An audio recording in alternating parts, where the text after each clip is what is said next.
Hello everybody, and welcome to another episode of the Refinement Process, a small little show on this YouTube channel where I try to break down complex petroleum engineering topics and try to bring about a bigger understanding. My name is Francis Ramos. I am a petroleum engineering student at Texas Tech University, and today's topic is basic land descriptions. The first question that you'd probably be asking yourself is, how do I know exactly where to drill? Well, you see, the better question is to ask, who drilled here before? Because fact of the matter is, petroleum engineering in general is not like any other engineering. It's not like civil or mechanical or electrical where you actually see what's in front of you and you can actually touch it and look at it and measure it and whatnot. In fact, petroleum engineering is more of a guessing game than what most people think. Because in petroleum engineering, you use previous information to really dictate what you're going to do next. And sometimes you're completely wrong because it's no guarantee. In fact, if you talk to a petroleum engineer who works in, say, I don't know, the exploration department, that person will tell you, he or she will say that in exploration, people actually, or not people, but companies actually spend more than actually earning. That's mainly because of the concept of the business.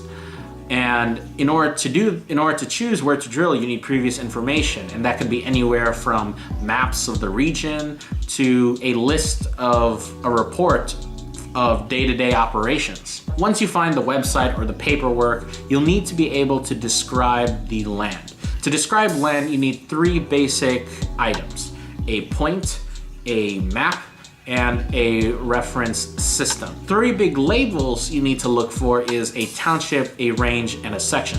A township is about 36 square miles, while one singular section is about 1 square mile or 640 acres. Here's the part where people get thrown off. When you're reading a map and you're looking for a particular section, when you actually read the map, you don't read it traditionally from left to right. You look at the singular section and you look from the top right corner and you read from right to left. And then as soon as you reach the end, say I think number 6 on the row, you go down 1 to 7 and you continue on and so on and so forth. Like a snake pattern. You read it like a snake pattern. It's really weird at first, believe me. However, once you get the hang of it, you'll get used to it. In order to describe a section, you describe the section from inside out and you write the actual description from right to left. You'll get the hang of this eventually. It is very strange, I will admit, but hold on and let's get to an example. For the purposes of this video, let's keep the example simple. I'm going to throw the example, the given statements here. Let's get to it. The key thing to remember is everything is divided into quadrants. Right here we have a township and a range. We have a map. However, we don't know how to describe this. Let's try to, like I said, write this from the inside to the out, from right to left. We are dividing these into 4s, you see? So over here, you can say, okay, this is a quadrant, and we are taking the southern half of it, right? So that's good. However, we have a bigger quadrant over here, and that is the northwest quarter.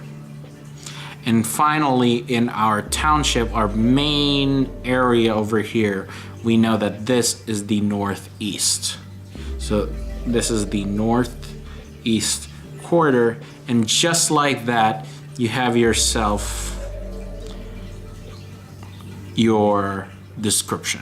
Now, once you describe the land, you'll probably be asked, what is the acreage of this area? To best illustrate this, let's do a complex example.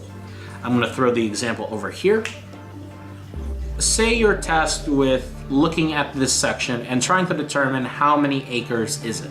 So currently we have a township and range of 15 north, 31 east, and our section is section 4, and here is our description, and our goal is to draw our description and mark our area, or mark our acreage, and also determine how much acreage do we have under this land description.